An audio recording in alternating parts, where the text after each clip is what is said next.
So we have learned what bed occupancy rate is. So why is it so important for us to know the bed occupancy rate, and what will happen if we have a high bed occupancy rate or we have a low bed occupancy rate? So let's first talk about the high bed occupancy rate. What will happen?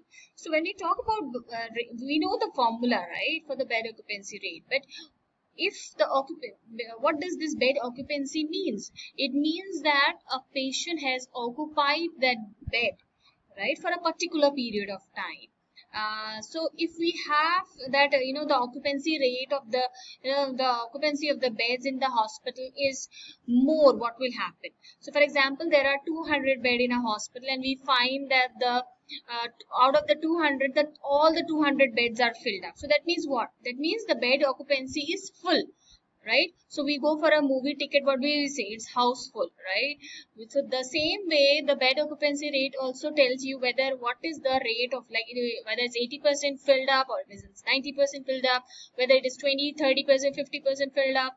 So this, but what will happen if we have a high bed occupancy rate? I think from, if we talk from a layman perspective, we will always think that yes, it's good only, if we have 200 beds in a hospital and 200 are filled up, that means we are doing a good business, or we are giving good care. That is why patients are coming to our hospital. That means we'll make good profit, right?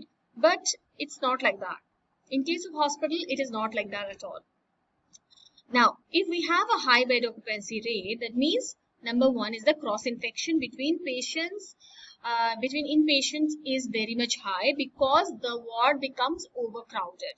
So if we have 200 beds, and for example we have 200 patients, that means every bed will have every patient, right? So what will happen is that from the rate of which I said, that the cross infection, or maybe nosocomial infection, or we say that hospital acquired infection, so the rate of this infection will go up. Why? Because it will be overcrowded place.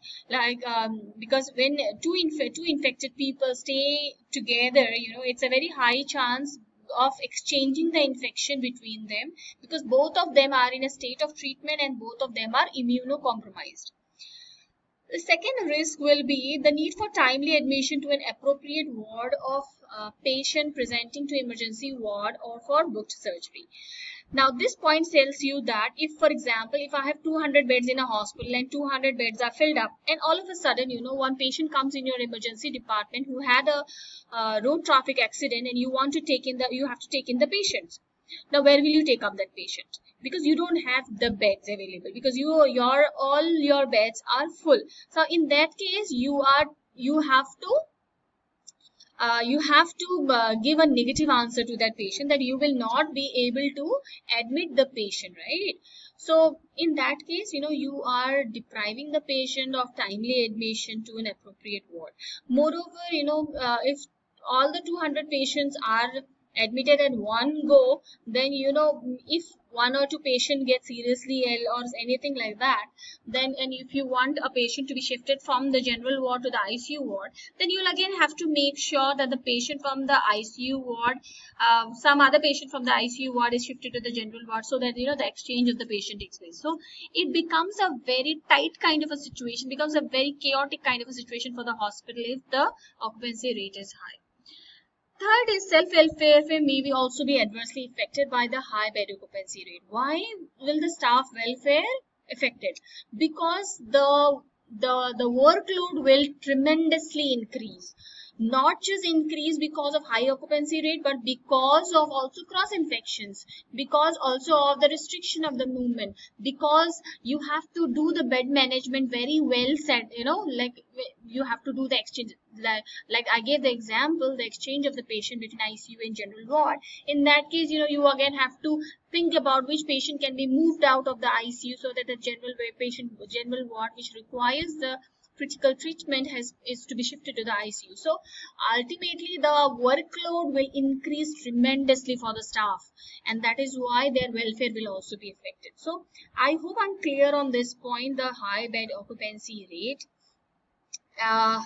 If we have low bed occupancy rate, of course, the one and only repercussion the hospital will be having will be the revenue, of course. It won't be able to sustain in the market. and it won't be able to give the it won't be able to give salaries to the staff and all. So that's the negative point of having a low bed occupancy rate. However, the risk of high bed occupancy rate seems to be more.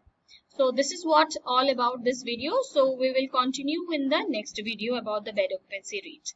Thank you.